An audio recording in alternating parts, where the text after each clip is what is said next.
Ya, sugeng sonten Ibu Sugiem nggih, Bu ya. Nggih. Nggih, niki kula saking Pati News, Bu. Nggih. Ini mau tanya mengenai perjalanannya panjenengan lah. Iya. Sakit bahasa Indonesia, Bu ya? Bisa Iya, ya? Bisa. Oke. Bisa. Nah, seperti yang kita tahu adalah Ibu Sugiem ini adalah TKW dari Sukolilo Pati. Kemarin itu di Singapura kalau salah, Bu ya. Iya. Bisa diceritakan, Bu, awal mula jadi TKI itu, Bu? Yang ini ya. Itu di Singapura sudah berapa tahun, Bu? Saya di Singapura, saya 5 tahun. Iya. Terus yang majikan pertama 4 tahun. Iya. Tapi alhamdulillah baik sekali. Iya. Terus lepas itu, terus saya pindah lagi. Saya transfer langsung ke Iya. agensi lagi. Saya nyari majikan lagi, terus akhirnya dapat majikan yang ini. Saya kerja dalam 1 tahun. Mulanya sih dia baik, Iya. terus tiba-tiba saya lepas potongan gaji dan saya sudah menerima gaji dalam 1 bulan. Itu 1 bulan, dalam 1 bulan itu saya dikasih 690. Iya. Terus lama-lama tiba-tiba kalau salah sedikit marah. Terus pas itu barang tuh saya ada kesalahan, memang nggak boleh melihat kaca yang di kamar mandi yang di atas tangki. Kalau di sana ya bahasa Malaynya, kalau di Indonesia tuh wastafel. Iya. Itu nggak boleh. Kenapa, Bu?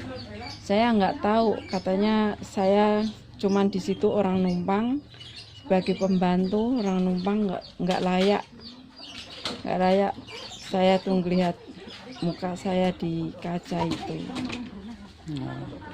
Terus tapi saya ya waktu pertama bilang saya emang nggak lihat, itu pun juga saya nggak ngelihat, nggak sengaja gitu. Saya nyuci lap, terus saya tiba-tiba ya nggak sengaja ngelihat kaca, katanya saya mengaca. Terus lepas itu saya dipanggil, katanya saya mengaca gitu. Terus lepas itu saya dipukul sama majikan. Iya. Ini majikannya laki-laki atau perempuan, Bu, yang memukul? Perempuan. Iya. Boleh dikasih tahu namanya siapa, Bu? Umi Kalsum binti Ali. Umi Kalsum binti Ali. Berarti ini orang Melayu juga, Bu ya? Iya, orang Melayu, Bu ya? Iya. Oke. Terus bagaimana, Bu, itu kelanjutannya? Dipukul begini ya. Iya. Tangan itu. Terus kan namanya saya dipukul, saya tunduk begini sambil nutupin mata saya. Terus punggung saya diginikan, peleng kan gini. Iya. Ditonjokin Itu gitu. pakai apa, Bu, yang nonjok, Bu? Waktu itu pakai tangan, terus lama-lama kalau mukul lagi selalu pakai hanger sama tangan. Itu berapa lama, Bu, penyiksaan itu, Bu? Itu pertama kalau yang berat begini di awal bulan puasa. Puasa kemarin, Bu ya? Iya. Iya. Itu sampai menyebabkan mata Ibu, saya buta. itu dua-duanya, Bu? Itu enggak sekali, dua-duanya. Yang pertama mata kanan. Itu dipukul bagaimana, Bu, bisa sampai buta itu, Bu? Di tempeleng gini nyampe sekuatnya. Itu yang majikan yang perempuan, Bu ya? Iya, majikan perempuan. Terus majikan laki nggak pernah nyentuh badan saya. Terus reaksi majikan yang laki-laki gimana, Bu? Majikan laki-laki waktu pas majikan perempuan mukul saya, waktu saya masih bisa melihat, itu nggak ada di rumah, ada tempat kerja. Oke, Bu. Terus ini kan sampai mencuat ke permukaan, Bu ya? Itu ceritanya gimana, Bu? Maksudnya gimana? Ya, sampai panjenengan bisa pulang, terus orang-orang tahu gitu, Bu. Itu ceritanya gimana? Terus itu Waktu itu memang saya sudah minta pulang, nggak dipulangkan. Iya. Katanya ini namanya orang kerja pasti ada sisanya kan, waktu itu lagi kalau di Indonesia lagi ngerihab rumah lah. Oh gitu ya. Nah, terus itu masih ada barang-barang di kardus, baju, apa semua itu, bukan, sudah nggak bisa tahan lagi lah ngeliatin gitu ya. barang-barang. Dan itu. katanya ibu ketika matanya ibu sudah nggak bisa melihat bu ya, katanya masih disuruh kerja itu iya. Iya, saya sudah nggak melihat dua-duanya. Itu saya pun juga masih kerja. Saya raba-raba gitu, ngelap. Ya kalau itu saya tuh kalau jalan saya kira-kira gitu ya. Misalnya antara sini ini saya dari kamar mandi, nanti saya kalau itu saya pegangin dinding itu sedikit, terus saya arah ke sini ke lemari dapur. Jadi saya pegang gini nyampe harus bisa keluar. Terus gitu saya gini jangan nyampe nabrak itu barang-barang, karena itu banyak barang di itu yang di kardus-kardus. Nah itu sampai berapa bulan bu? Ibu nggak bisa melihat tapi masih bekerja. Kalau saya nggak melihat dua-duanya masih bekerja, saya nggak tahu beberapa bulan karena saya sudah nggak melihat antara pagi siang malamnya. Terus selain ibu yang menyiksa, itu pihak keluarga lain gimana bu? Pihak keluarga lain ya nggak gimana-gimana. Membiarkan? Yang biarkan saja. Termasuk suaminya? Iya. Tahu ibu dipukulin sampai seperti ini? Ya tahu enggaknya saya nggak tahu, sebab saya sudah nggak melihat. Terus ibu nggak pernah ngomong sama teman-teman ibu yang ada di sana? Ya saya nggak bisa keluar karena pintu pun dikunci siang dan malam. Mana bisa, nanti saya nggak bisa di sana karena saya pun juga ada di lantai 9, nggak bisa komunikasi sama siapapun, saya nggak bisa. Oke, terus ibu bisa pulang, itu ceritanya gimana bu? Saya pertama saya minta pulang, dipulangkan, terus kedua kali saya minta pulang lagi, katanya ini saya teleponkan pesawat ke Semarang, sekarang nggak ada pesawat. Terus nunggu, katanya nanti bulan 4 atau bulan berapa gitu baru ada pesawat, baru ada tiket buka gitu.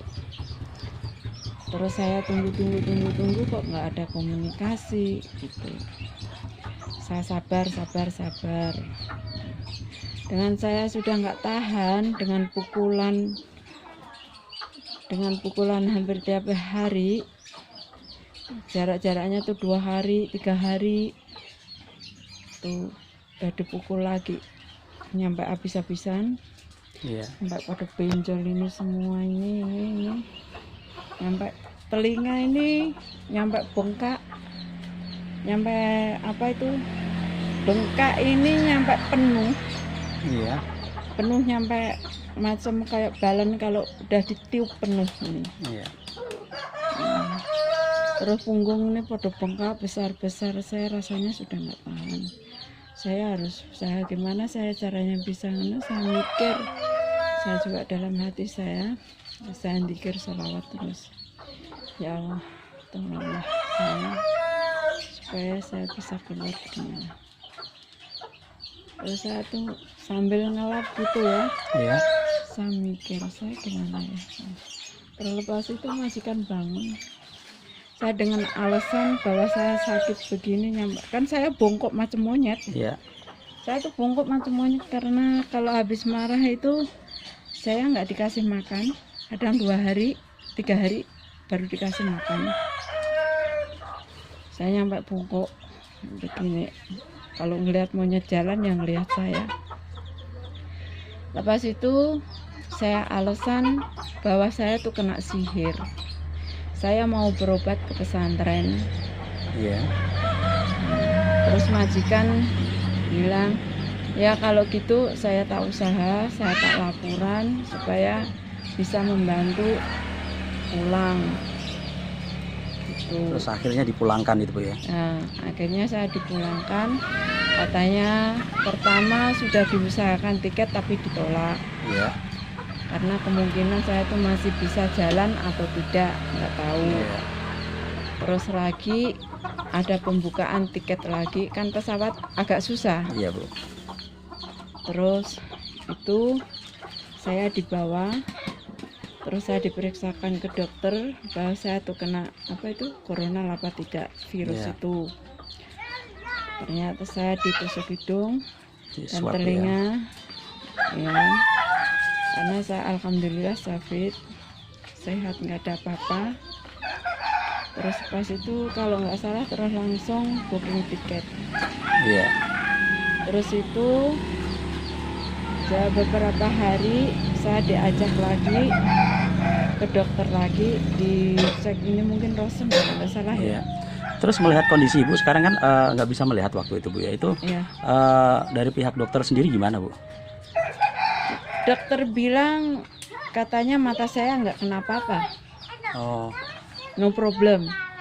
masih bisa sembuh gitu ya. Iya. Bilangnya seperti itu. Nah, katanya saya tuh ini nggak apa-apa, bisa melihat, masih bisa melihat. Tapi mungkin itu sudah karena saya nggak melihat ya, Iya. juga nggak dengar.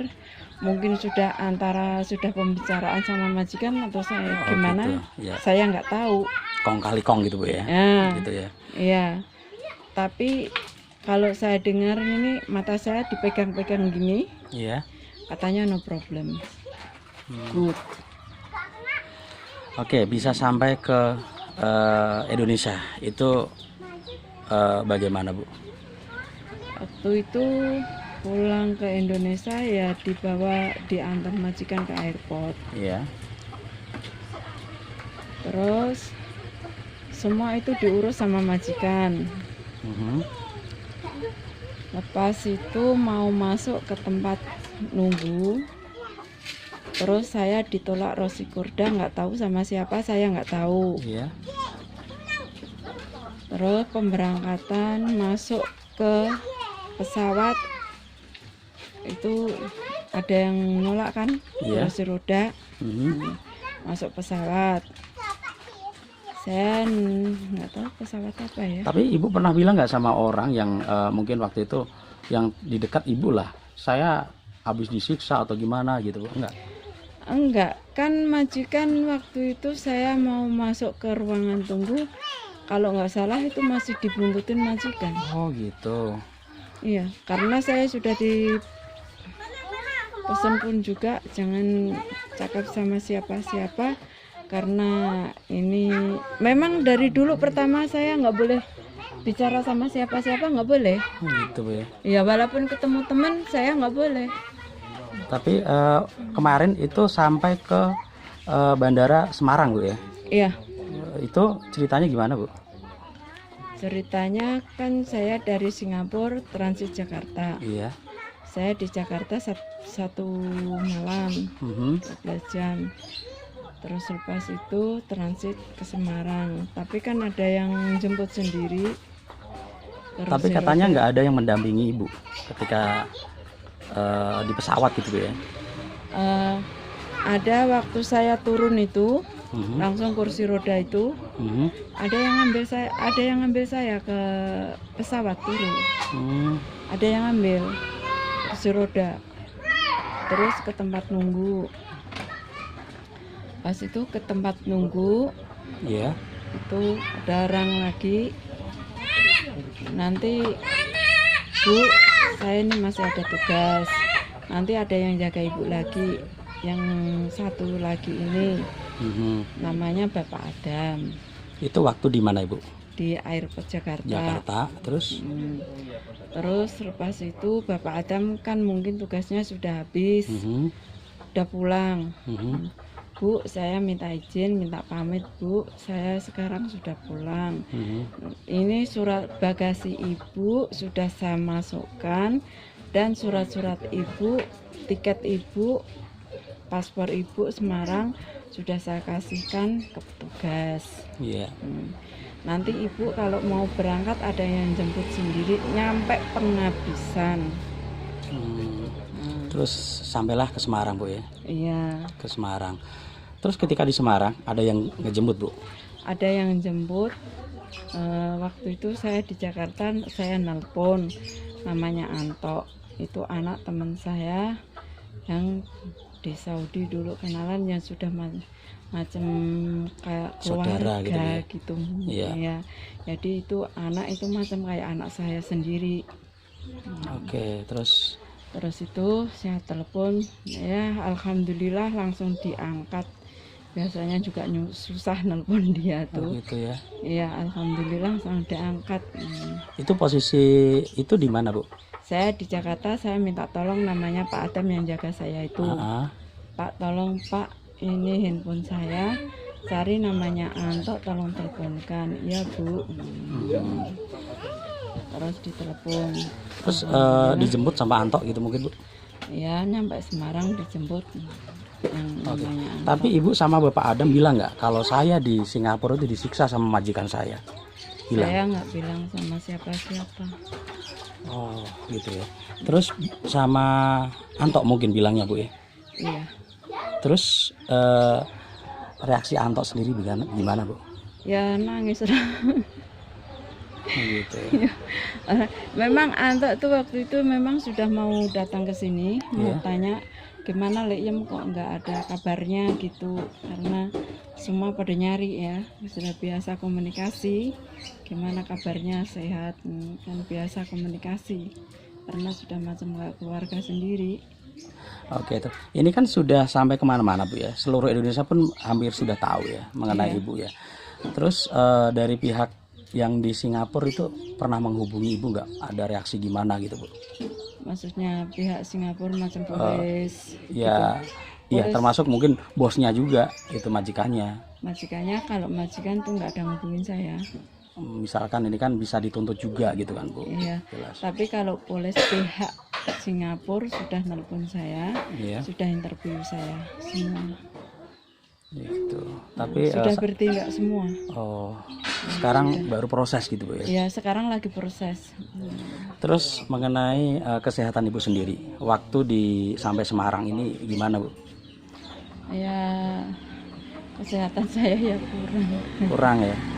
Sampai sekarang pun masih terasa sakit Ibu ya? Iya, ini terus kepala. Ini untuk mata yang nggak bisa melihat itu udah ditangani dokter yang ada di sini Bu? Sudah. Terus bagaimana katanya? Ya, saya kurang paham ya. Ini tanya sama adik saya. Oh gitu Bu ya. Oke, terus dari teman-teman TKI otomatis kan tahu Bu mengenai pemberitaan Ibu gitu kan? Iya. Itu bagaimana Bu? Ya alhamdulillah kalau pada tahu, cuman saya alhamdulillah banyak orang mendoakan. Semoga doa-doa semua ini dikabulkan oleh Allah Subhanahu wa Ta'ala. Amin. Oke.